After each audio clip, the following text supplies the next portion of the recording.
Swiss company started rail అంట విశాఖపట్నంలో high speed రైలు నిర్మాణం చేపడుతుందంట. భారీ కర్మాగారం అంట. మరి ఎక్కడుందో ఆ హై స్పీడ్ రైళ్లు, ఆ బుల్లెట్ ట్రైన్స్ ఎక్కడ తిరుగుతున్నాయో, మరి విశాఖపట్నంలో తిరుగుతున్నాయా, అమరావతిలో తిరుగుతున్నాయా, నారావారిపల్లిలో తిరుగుతున్నాయా, లేకపోతే కుప్పంలో రైళ్లు ఏమైనా తిరుగుతున్నాయో, కర్మాగారాలు ఎక్కడ ఉండేది ఆ ఈనాడు పత్రిక ఆంధ్రజ్యోతి ప్రచురిస్తే బాగుంటుంది. తర్వాత ఆంధ్రప్రదేశ్కి ఎయిర్ బస్ అంట. ఎయిర్ బస్ C-29 విమాన ఉత్పత్తి కారాగారాలంట వస్తుందంట. మరి ఎయిర్ బస్ ఎయిర్లో ఉందో, కిందకి దిగిందో, ఆ విమానాల కర్మాగారాలు ఎక్కడున్నాయో, ఏ దేశానికి ఎక్స్పోర్ట్ చేస్తున్నారో, లేకపోతే ఈ విమానాలు ఎక్కడెక్కడ తిరుగుతున్నాయో, C-295 విమానాలంట. మరి ఎక్కడ తిరుగుతున్నాయో ఒక్కసారి ఆ ఈనాడు పత్రిక ఆంధ్రజ్యోతి రేపు వేస్తే సంతోషిస్తాం. నెక్స్ట్ తర్వాత 15 నుంచి 20 బిలియన్ డాలర్లంట. ఆ కుమియమి ప్రతిపాదన అంట. చైనా కంపెనీకి మెకెన్సీ డైరెక్టర్ చెప్పాడంట.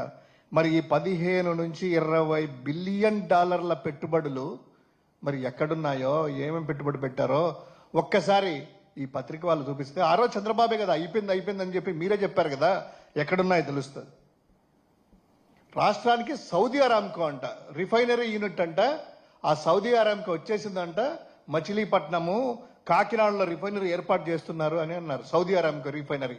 మరి ఆ రిఫైనరీ సంస్థ ఎక్కడుందో, ఎంత ఉత్పత్తి చేసిందో, ఆ రిఫైనరీ ఆయిల్ ఏ దేశాలకు ఉత్పత్తి చేసి ఎగుమతి చేస్తున్నాయా, స్వదేశానికి వాడుతున్నారా, అసలు ఆ అరామ్కో, సౌదీ అరామ్కో అనేటువంటి ఆ కంపెనీ ఎక్కడ పెట్టుబడి పెట్టింది? ఆంధ్రప్రదేశ్లో అమరావతిలో ఉందా, కృష్ణపట్నమా, ఏదో ఒక్కసారి చెప్తే తెలుస్తుంది. ఇక్కడ ఏపీ పైనీర్ అంట 5,000 కోట్లతో పెట్టుబడి అంట. ఆ ఏపీ పైనీర్ ఎక్కడుందో మరి. అందులో ఒక్కసారి చూడండి, కింద ముఖ్యమంత్రి గారి పర్యటన మొదలైందంట. మొదలైతానే స్విట్జర్లాండ్ అడుగు పెట్టగానే అంట. అమ్మ, ఇంకా అడుగు పెట్టలేదంట పాపం వాళ్ళు. ఇంకా ఎయిర్పోర్ట్లో ఉంటే మరి ఆ ఫ్లైట్ దగ్గరికి పరిగెత్తా వచ్చి ప్రతినిధులు ఏమైనా సంతకం పెట్టించుకున్నారో తెలియదు. అడుగు పెట్టగానే 5,000 కోట్లతో స్విట్జర్లాండ్ కంపెనీ 5,000 కోట్ల పెట్టుబడులు సంతకాలు పెట్టుకుందంట. పెట్టుబడులు వచ్చేసాయంట. పాపము అడుగు పెట్టగానే. రేపు ఒక్కసారి ఈ పైనీర్ సంస్థ ఎక్కడుందో ఈ పత్రికలో, ఎల్లో మీడియానో, తెలుగుదేశం పార్టీ వాళ్ళు ఒక్కసారి చెప్తే రాష్ట్ర ప్రజలు తెలుసుకుంటారు. నెక్స్ట్ అది ఈ హైబ్రిడ్ క్లౌడ్ అంట. మైక్రోసాఫ్ట్ అధినేత మన సత్య నాదెళ్ల గారు ఉన్నారు కదా, ఆయన వచ్చి కలిశారట. హైబ్రిడ్ క్లౌడ్ అనేటువంటిది మొత్తం అక్కడ పెడుతున్నారంట.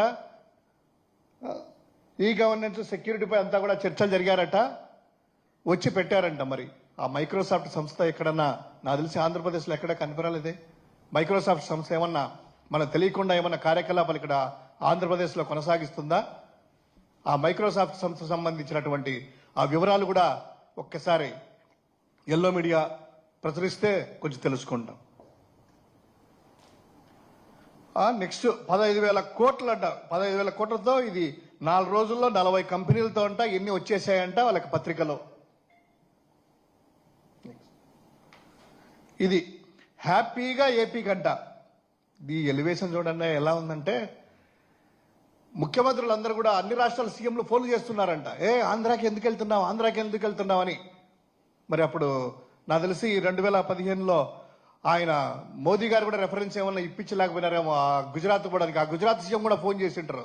అన్ని రాష్ట్రాల సీఎంలు ఫోన్ చేసేసి వాళ్ళకి ఎందుకు వెళ్తున్నావు ఆంధ్రాకే, మా దగ్గరికి రండి అన్నారంట. హ్యాపీగా ఏపీకంట. ఆ డేటా సెంటర్ సంబంధించింది ఎప్పుడు వచ్చింది, ఏంటి అనేటువంటి వివరాలు అందరికీ కూడా తెలుసు. ఆ దానికి సంబంధించింది ఆంధ్రప్రదేశ్లో జగన్మోహన్ రెడ్డి గారు ముఖ్యమంత్రి అయిన తర్వాత పెట్టుబడి అనేటువంటిది రియలైజ్ అయిపోయి పెట్టుబడులు వచ్చాయి. తర్వాత ఇంకొకటి, త్వరలో హీరో హోండాకి శంకుస్థాపన అంట. ఎప్పుడిది? వాళ్ళు ప్రచురించింది 2016లో ఈనాడు పత్రిక 22 జనవరి 2016లో శంకుస్థాపన అంట. మరి హీరో హోండా శంకుస్థాపన చేసి బైకులో, మరి హీరోలో అన్ని తయారయ్యేసి మరి ఏ కంట్రీకి ఎక్స్పోర్ట్ అవుతున్నాయో, ఇక్కడ ఎక్కడెక్కడ ఆ ఫ్యాక్టరీలు ఉన్నాయో, హీరో హోండా ఫ్యాక్టరీలు ఒక్కసారి చూస్తే రాష్ట్ర ప్రజలందరూ తెలుసుకుంటాం కదా. ప్రకాశం జిల్లాకు జిందాల్ అంట. జిందాల్ స్టీల్ అనేటువంటిది ప్రకాశం జిల్లాకంట. నాకు తెలిసి ప్రకాశం జిల్లాలో స్టీల్ ప్లాంట్ ఏం లేదే. మరి జిందాల్ వచ్చేసినట్టు అంతా కూడా చంద్రబాబు అనుకుంటే అహో అంటే అయిపోయినట్టు అంటున్నారు కదా. ఈ జిందాల్ ఫ్యాక్టరీ ఎక్కడుందయ్యా? ఆ జిందాల్ ప్లాంట్ అనేటువంటిది పెట్టారా ప్రకాశం జిల్లాలో? ఇదే పచ్చపత్రికలు రాయాలి. ఒక్కగానొక్క కడప జిల్లాలో ఆ జిందాల్ ప్లాంట్ వస్తే ఆ జిందాల్ని కూడాను జగన్మోహన్ రెడ్డి గారు ఒప్పించి మెప్పించేసి కడపలో స్టీల్ ప్లాంట్కి జిందాల్తో అగ్రిమెంట్ అయ్యి వాళ్ళు వర్కులు మొదలు పెడతా ఉంటే వీళ్ళు ఈరోజు జత్వానా బత్వానా ఏమన్నా తీసుకొని వచ్చేసేసి అది చూపించేసి ఇలా బెదిరించేసి పారిపోయే విధంగా చేస్తున్నారు వచ్చిన పెట్టుబడులను కూడాను. మరి ఇవన్నీ కూడా మచ్చుతునకలే. నేను చెప్పినట్టు ఆ పత్రికలన్నీ కూడా నాకు పేపర్ కటింగ్స్ అని ఒక్కసారి చూస్తే మనకు అర్థమవుతుంది ఎన్ని కంపెనీలు వాళ్ళు పెట్టారు, ఎంత వచ్చాయి, ఏంటి వాళ్ళ ఎలివేషన్స్. అబ్బబ్బా మామూలుగా లేదు ఎలివేషన్స్. ఇప్పుడు దానికి తోడు జీవోలు ఇచ్చి ఇంగ్లీష్ ఛానళ్ళకి తెలుగు ఛానళ్ళకి జీవోలు ఇచ్చేసేసి ఒక్కొక్క దానికి 74,34,30,000, ఒకరికి 61,50,280, దాదాపు కోట్లాది రూపాయలు ఛానళ్ళకి ఇచ్చి భజన చేయడానికి. ఇదో ఇట్లా ఆహా వచ్చేసాయి, అడుగు పెట్టి పెట్టగానే వచ్చేసాయి. వాళ్ళు బాత్రూంలో ఉన్నా కూడా పరిగెత్తాలేసి సార్ సంతకాలు పెట్టండి మీ రాష్ట్రంలో వస్తాయని చెప్పి అలా ఉంది చంద్రబాబు మహిమ అని చెప్పడానికి, ఊదరగొట్టడానికి కోట్లాది రూపాయలు టీవీ ఛానళ్ళకి అఫీషియల్గా జీవోలు ఇచ్చి తీసుకెళ్లి వారి చేత దండోరా ఇచ్చడానికి, భజన చేయించుకోవడానికి ఈ రాష్ట్రంలో అంతా కూడాను ఆహా అని. నిన్న ఎవరో అమిత్ షా గారు కూడా చెప్తారనేసి ఈరోజు పత్రికలు చూసాము. 3 లక్షల కోట్ల రూపాయలు కేంద్రం సాయం చేసిందంట రాష్ట్రానికి. రాష్ట్రానికి కేంద్రం 3 లక్షలు సాయం చేసింది. ఈ రాష్ట్ర ప్రభుత్వం ఏమో 1,27,000 కోట్ల రూపాయలు అప్పు చేశారు. మొత్తానికి 4,27,000 కోట్లు ఏమైనట్టు? 4,27,000 కోట్లు ఏమైనట్టని. ఇంకోటి ఉదాహరణ చెప్తాను. ఇన్ని బృందాలుగా ఇన్నిసార్లు వెళ్ళారు కదా, ఇన్ని భజన చేశారు కదా. 2019, 2024 మధ్యలో వైఎస్ జగన్మోహన్ రెడ్డి గారు ముఖ్యమంత్రిగా ఉన్నప్పుడు ఒకే ఒక్క సంవత్సరము 2022లో దావోస్ పర్యటనకి అధికారులతో తీసుకెళ్లేసి ఏ హంగామా లేదే, ఏ భజన లేదే, ఏ దండోరా లేదే. క్లియర్ కట్గా అక్కడ ఏదైతే అవగాహన ఒప్పందాలు చేసుకున్నాయో ఆంధ్రప్రదేశ్ రాష్ట్ర ప్రభుత్వంతో, ఆ కంపెనీలు ఆంధ్రప్రదేశ్లో ఇన్వెస్ట్ చేయడము, ఉత్పత్తిని కూడా ప్రారంభించాయి. ఉదాహరణ చెప్తాను. టెక్ మహేంద్ర సిఇఓ సిపి గురునాథ్తో జస్ట్ జగన్మోహన్ రెడ్డి గారు భేటీ అయ్యారు. భేటీ అయ్యేసి ఇక్కడ ఇథనాల్ ప్లాంట్ అనే దానికి సంబంధించినటువంటిది డిస్కషన్ వస్తే ఇమ్మీడియట్ గా జగన్మోహన్ రెడ్డి గారు ఆహ్వానించడము, ఆ ఎంఓయూ చేసుకోవడము, రాజమండ్రిలో స్థలం కేటాయించడము, 200 కోట్ల రూపాయలతో ఆ యూనిట్ స్థాపించి ఉత్పత్తి కూడా ప్రారంభం అనేటువంటిది అయింది. తర్వాత అదానీ గ్రూప్ గ్రీన్ ఎనర్జీ ప్లాంట్కు 60,000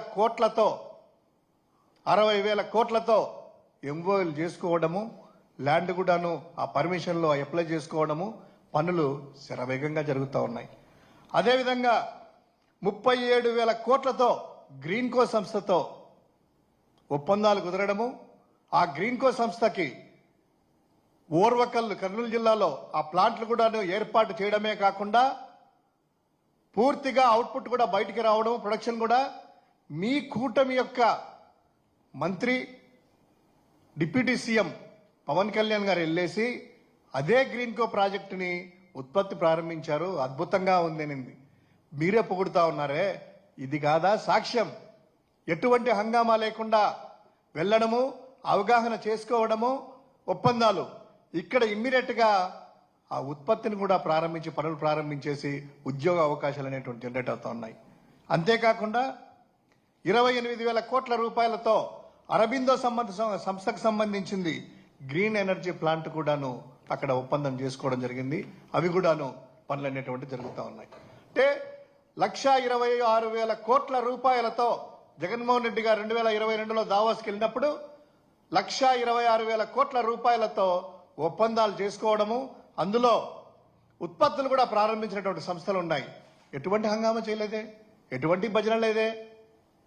అప్పుడే క్లియర్ కట్గా ఇది ఎప్పుడైనా అండి ఏ ముఖానందం చూసో ఏ ముఖ వికారం చూసో లేకపోతే ఆయన స్పష్టం చూసేసే పెట్టుబడిదారులు పెట్టుబడి పెట్టరు.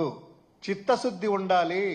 లంచం లేకుండా వారికి ఎటువంటి ఇబ్బందులు కలగకోకుండా పారదర్శకతగా వాళ్ళ లైసెన్సులు అయితేనేమి ఏదైనా కూడాను స్పీడ్గా చేసేసి ప్రభుత్వ సహకారం ఉంటే రీసోర్స్ అవైలబుల్ ఉంటే కంపెనీలో వచ్చి పెట్టుబడి పడతాయి. మనం ఏదో హంగామాలు చేయడం కాదు కదా. ఇదంతా చూసేసి డబ్బాలు కొట్టుకొని ఈ డబ్బాలు కొట్టారు కదా ఎల్లో మీడియా అంతా కూడాను ఏమొచ్చాయండి వాళ్ళే చెప్పాలి. ఇది ఒక ఎపిసోడ్ అయితే ఇప్పుడు సెకండ్ ఎపిసోడ్ స్టార్ట్ అయింది చంద్రబాబు గారిది. ఈరోజు వెళ్ళారట. రేపటి నుంచి చూడండి ఆ ఎల్లో మీడియా, ఈనాడు పత్రిక, ఆ టీవీ ఫైలు, ఆంధ్రజ్యోతులు వీళ్ళు ఆ డప్పులు కొడతారు చూడండి. ఇదో ఇందాక మనం చదివినట్టు గతంలో రాశారు కదా, అడుగు పెట్టి పెట్టగానే 5,000 కోట్ల పెట్టుబడి అంట.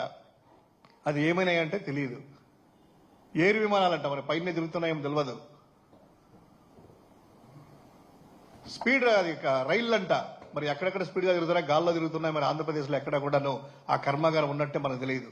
అలీబాబా అంట, ఆయన ఎక్కడున్నాడో తెలియదు. అలీబాబా గారు ఆ డేటా సెంటర్ పెడతా అన్నాడంట. వచ్చేసేసి ఎందుకయ్యా జనాలను ఇంకా మోసం చేస్తా ఉన్నారు? కాస్తైనా నిజాలకి వాస్తవాలకు దగ్గరగా రాయండి.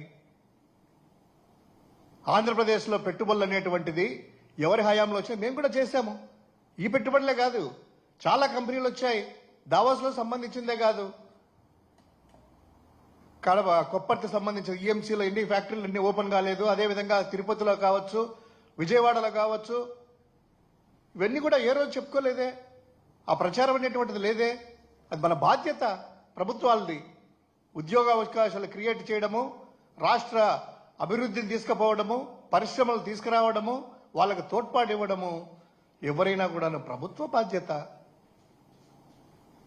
ఆయన ముఖానందం చూసో, ఆయన ముఖంలో అందం చూసేసో, ఈయన చూసేసో రారు పెట్టుబడిదారులు. ఏదో డబ్బాలు కొడితే రారు. సో రేపటి నుంచి మరోసారి ఆ ఎలివేషన్స్ అన్ని కూడాను ఒక్కసారి చూసే ముందు వీటికి సమాధానాలు చెబుతూ ఆ రోజు పత్రికలకి ఆ ఎల్లో మీడియా డబ్బా కొడితే బాగుంటుంది అనేటువంటిది ఒకసారి గుర్తు చేస్తా ఉన్నాం.